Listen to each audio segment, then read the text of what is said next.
अपनात्माओं, देखो आपको यहाँ आने से कितना पुण्य मिलता है और आप कितने खाली हो चुके हो पुण्यों से।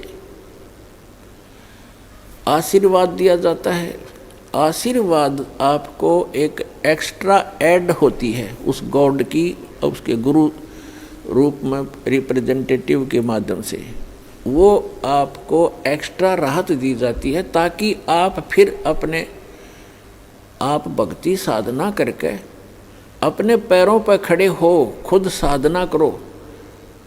ये समझ लो आपको सब्सिडी है गवर्नमेंट की तरफ से। जैसे गवर्नमेंट कई जगह 80% सब्सिडी दे देती है। 1 लाख रुपया लोन ले लिया, काम करो भाई अपना, 80% सब्सिडी यानी माफ़ कर दी, 20% रह गया।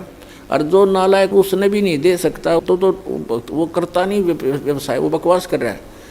तो इस प्रकार आपको यहाँ आने से जो आशीर्वाद दिया जाता है, तो ये तो समझो आपको सब्सिडी दी जाता ना, आपको ये तो फ्री में दे दिया। फिर आपने साधना करनी पड़ेगी, वो फिर साथ में मंत्र मजदूरी दी जाती है कि अपनी कमाई करो, अपने भर लो, फिर से बैंक बैलेंस बनाओ भक्ति का जो आप खाली कर चुके हो। और ये बैंक बैलेंस इस सच साधना से बनेगा, इसकी थोड़ी ही भक्ति से घनी कमाई होती है। ऐसा व्यवसाय दिया जाता है।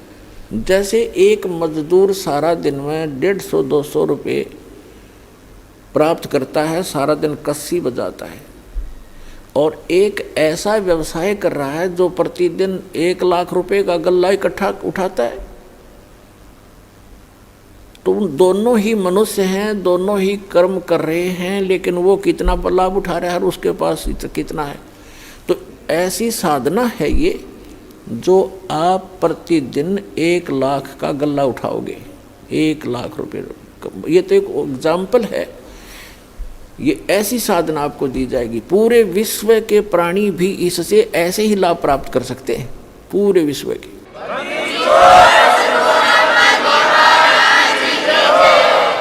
क्योंकि यहाँ तो आपने मजदूरी करनी है और इस मजदूरी का बेनिफिट मिलेगा वहाँ, वो साहूकार देगा इसका बदले में आपको, सतलोक में बैठा जो सत्य पुरुष। और वहाँ हम जाएंगे, वहाँ आपकी ऐसी ही सृष्टि होगी। आप अपने बच्चों को, अपने पोते और पोतियों को परमात्मा से जोड़ दो।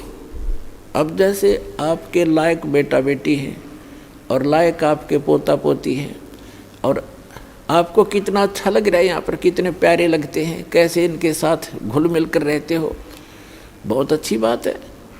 लेकिन इनमें रहोगे कितने दिन? जो आपको मूर्ख बना कर रखा हुआ यहाँ पर काल ने, 1 सेकंड में पता नहीं क्या बिजली गिर जा।